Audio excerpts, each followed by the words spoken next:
अहंकार किसका।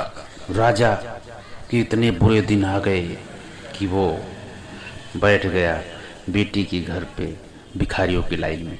दोस्तों, हमारे YouTube चैनल पे आप सबका बहुत बहुत स्वागत है। तो आज की कहानी है व्यर्थ का अभिमान, और एक राजा और उसकी बेटी की बहुत सुंदर कहानी है। इस कहानी के माध्यम से दोस्तों आज आप लोग बहुत कुछ सीखने वाले हो, समझने वाले हो। तो आप लोग बने रहें हमारी वीडियो में। तो आज का टॉपिक हम शुरू करते हैं। एक नगर में बहुत बड़ा एक पैमाना एक राजा था, परंतु उसका अहंकार भी उससे बड़ा था। तो दोस्तों, धन होना बड़ी बात नहीं है, धन होना ही चाहिए, परंतु धन का अहंकार होना बहुत गलत बात। तो वो राज्य करता था, अनुशासन उसका ठीक था, परंतु वह बहुत ही अहंकारी था। एक दिन वह अपनी 7 बेटियां को एक बुलाया राज दरबार में। एक बार राज दरबार में बुलाया अपनी 7 बेटियों को। उसके पास 7 बेटियां थी, तो कोई बेटा नहीं था। तो वो बेटियों से पूछ रहा था।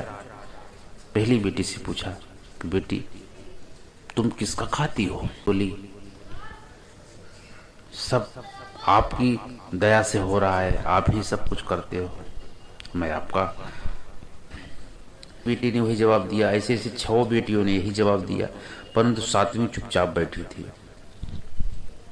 से पूछा, तुम किसका खाती हो? 7वीं बोली, पिताजी मैं अपने हक का खाती हूँ। लाता नहीं पिताजी, ये सब लोग जो बोल रही हैं, हमारी बहनें और ये प्रजा और सैनिक, पहरेदार, नौकर जितने हैं, सब बोल रहे हैं, ये सब आपकी चाटुकारिता कर रहे हैं और चापलूसी बस कह रहे हैं। ये वाकई दिल से नहीं बोल रहे हैं, मैं सच बोल रही हूँ पिताजी, सब अपने अपने हक का खाते हैं। और को बहुत ठेस लगा और उसने 6 बेटियों को बड़े बड़े राजघरानों में शादियाँ की, बड़े बड़े घरों में शादियाँ की, अच्छे लड़कों को देख करके शादी की, घर भर सब।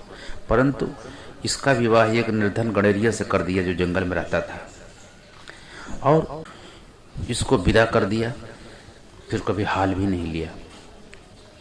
समय अपनी गति से चलता रहा। प्यारे श्रोताओं, भगवान के घर देर है अंधेर नहीं है, और जो अहंकार होता है ये बर्बाद कर देता है।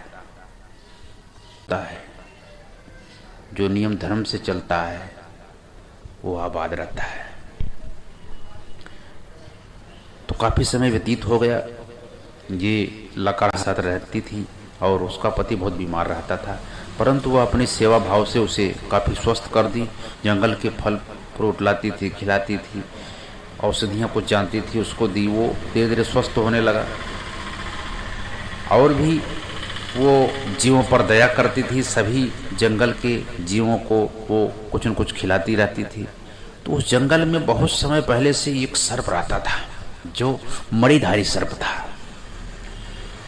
उसने देखा कि ये कितना सेवा करती है। एक दिन वो अपनी नागिन से बोला कि हमें इसकी मदद करनी चाहिए। यदि इसके पास नहीं है तो भी इसकी सेवा भावना देखो कितना करती है। अगर इसके पास धन संपदा हो जाएगा तो ये कितना सेवा करेगी। तो ये अधिकारी है, इसको धन मिलना चाहिए। तो वो प्रसन्न होकर के उसको अपना मणि दिया, और मणि से उसको रोज कुछ न कुछ धन संपदा मिलने लगी, और इस प्रकार से वो बहुत ही धनी हो गई। और वो सभी जीवों का, तो जंगलों की प्रेम करती थी, सेवा करती थी। आसपास के नगर वालों को भी वो दुखी जनों की शादी विवाह और भी कई प्रकार की जो तकलीफ से जूझ रहे थे, सबकी मदद करने लगी। उसका नाम यश बहुत बढ़ गया। और एक दिन उसने बहुत बड़ा भंडारा किया भगवान का। तो उस लाइन में सभी भिखारी लाइन में खड़े थे, सभी भोजन पाने के लिए। सबका नंबर आया, सब बैठे भोजन कर रहे थे। तो वहाँ लास्ट में उसके पिताजी भी थे और 7 बहन भी थी। वो जो है भोजन कर रहे थे, तो वो देखी और पहचान गई, परंतु ये लोग उसको नहीं पहचान पाए। ये सुंदर सुकन्या और सजी धजी पूरा एकदम लकड़हारे की पत्नी कहाँ महारानी बन गई थी, कौन पहचानेगा? ये लोग नहीं पहचान पाए। तो बोली, पिताजी आप ऐसी कैसे हालत में हैं? एकदम से आप भिखारी जैसा हो गए। तो बोली, बेटी कुछ पूछो मत, तुम्हारे आने के बाद जब तुम सब लोग विदा हो गई तो मैं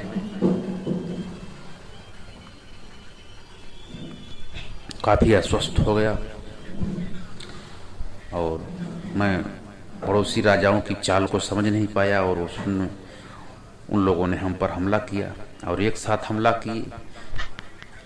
हमारा पूरा राज्य तहस नहस हो गया, सारे सैनिक मारे गए, सारा राज्य हड़प गया और ये सब तुम्हारी बहनों का भी जो जहाँ मैं शादी की था वो लोग भी मदद में आए थे, वो सब भी बर्बाद हो गए।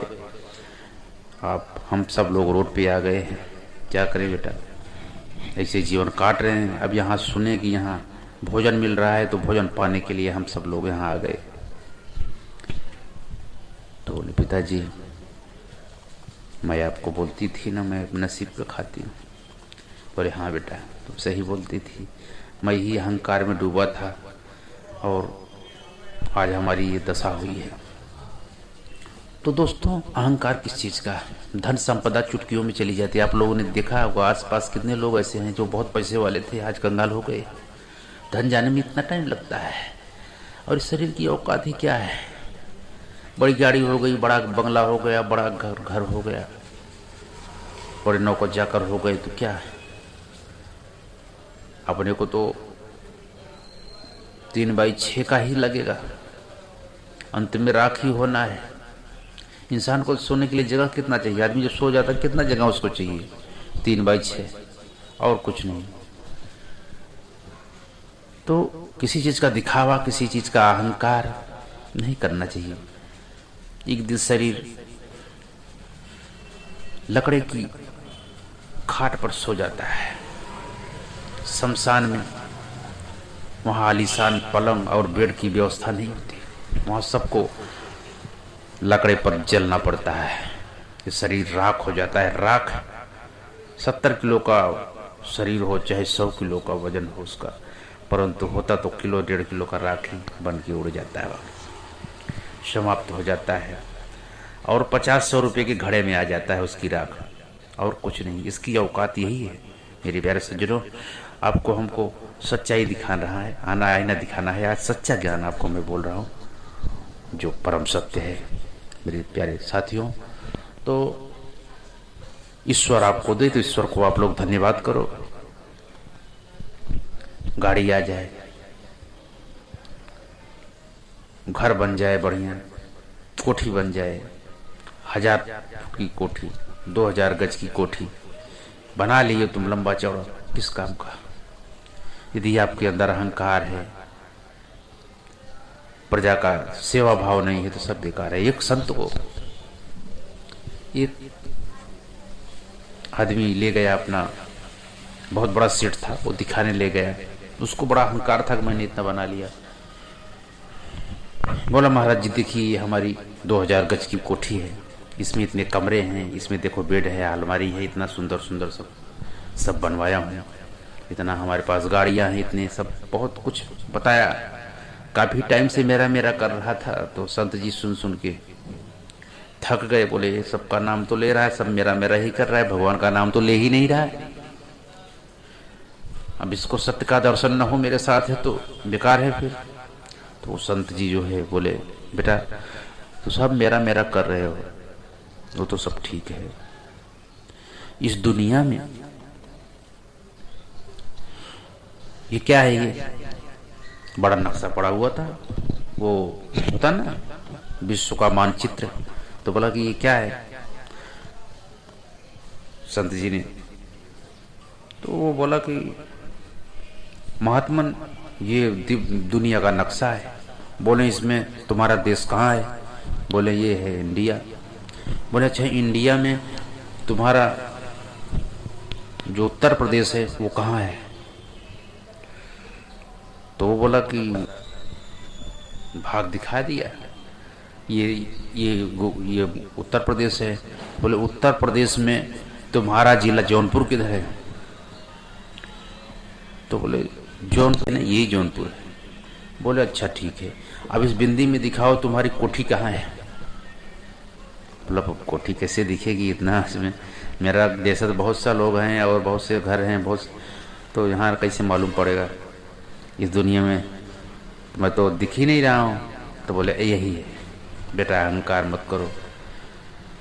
इस दुनिया में तुम्हारी कितनी औकात, कितना बड़ा तुम्हारा घर है, ये सब प्रभु का दिया हुआ है।